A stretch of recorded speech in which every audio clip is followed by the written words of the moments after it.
We were told that there's a lightning warning, and even though I didn't believe it, we're obedient and we just get in. Working on the principle of obedience and came indoors. Otherwise, we'd be outside. But yeah, that's what it came down to. Day 2 overall thoughts. Yeah, pleased with a lot of things, and there's some things we got to fix. I mean, it's just the same normal stuff, boring stuff you guys don't want to hear me say. But guys work hard, they look good, and I think you could probably look at every position and say that everyone's getting better. Starting to grasp the scheme a lot better, but I think defensively we get a lot of young guys some reps, and we try to provide really work on getting our depth there, you know. But we'll see how it continues and how it looked on film. But really pleased with the way the guys worked. I thought offense did a pretty good job today. How would you describe your team's practice tempo through 2 days? Good. I mean, you know, we changed up a lot of different things. Not to give away the game plan, but we can do a lot of different things offensively. And I thought we thrown a lot of the playbook at them, and I thought offensively they've done a good job handling it.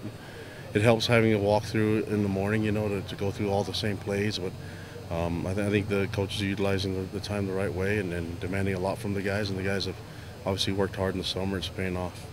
QB reps, are you going to just keep them even until you decide who's really taking the lead, or if you kind of said how you're going to divvy them up? You mean with the 3 guys? With the 3. Yeah. I mean, there's enough reps to go around, and I think you guys obviously don't get to see the whole practice, but we did a lot of things to get them reps, get them looks, and so yeah, we'll keep doing that. And I think things are starting to emerge. We'll just see how it happens. I was going to joke around and tell you guys I was going to announce the starting quarterback now, 2 days and then okay. but I don't want to do that. We'll just wait for the coaches to announce it. What has Dylan Polley brought to the offense in terms of his experience and things like that? Yeah, well, there's a lot of things he knows about the game of football, and he caught a lot of balls, and so I think you see his leadership. He doesn't mind helping the younger guys out, and it's helped with our young receivers, and he's not shy, so he's not a guy that's going to wait to say something. He just steps in there, and if he sees something, he's going to open his mouth, and it's nice having a guy that has that much experience, and then is also about helping the team. So it helps all the rest of the group. Not saying that they didn't have that already, but it's just good having another body that can do that. One of your young freshmen ended practice with an interception. How beneficial is it for these young guys to be making plays?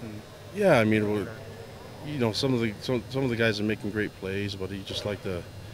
I'd rather not throw any interceptions, but that's you know, the defense has done some great things, and they're making some good big time plays. And you know, as a head coach, you're kind of going to be mad at one group or the other, so I'm never going to be happy. So that's the life I live. Is it a waiting game almost, with pads waiting to go on until you can see what these guys can do in the trenches? Kind of, but I think we just we just moved along like we have pads on. You know, guys getting bruised up a little bit, but that's okay. I think we, as much as we can with no pads on and not tackling, we're going to thud up a little bit tomorrow, putting on the shoulder pads. But we have to move along and play football, and you know, we'll have to wait till we go full pads to tackle. But once we do, we're going to tackle. We're going to scrimmage and do a lot of live work.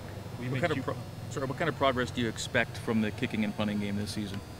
Good. I mean, it's a competition too. You know, Skylar Southam's home from Mission, and you know, we brought our punter Danny from Australia, so there's a lot of competition there. We'll see how it goes, and right now we're on day 2, so we're kicking a lot.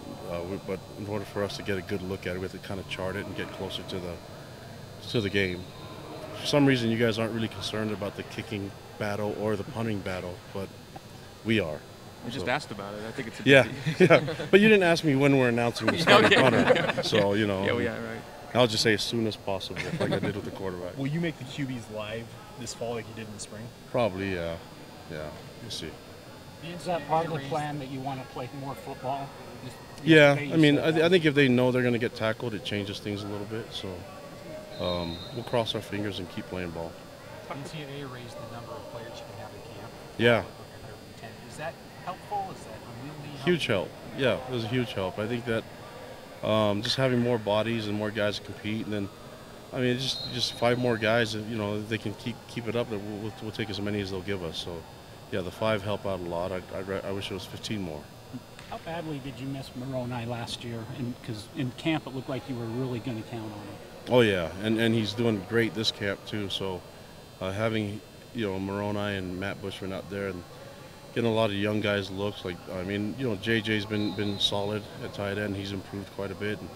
But to see Dallin Holker on the field as well, and Hank Tuipulotu, those guys are doing a great thing. So Moroni is a guy that's had tons of reps and has played a lot of games for us. And you know, the injury was unfortunate last year, but he looks really good right now, and we'll just hope that he gets there for the first game. Do you think Dallin and Hank can push to be on the field this year? Yeah, I mean, they made too many plays against our defense today, you know, so we'll see. But Matt, I mean, all the tight ends had a great day today, and so I'll, you know, being a guy that's going to be involved in defense a little bit, I'm going to go and kind of yell at the backers for not getting the right depth and not covering. But I think quarterbacks are making some good throws, and we have some really good tight ends that can catch the ball.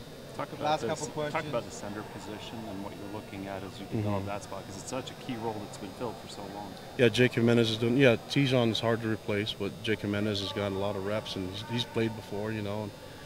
And then, you know, James Empey's doing a good job. So there's a competition there too, and we'll get that sorted out as soon as possible as well. When are you going to make that announcement? Yeah, probably same day as the quarterback.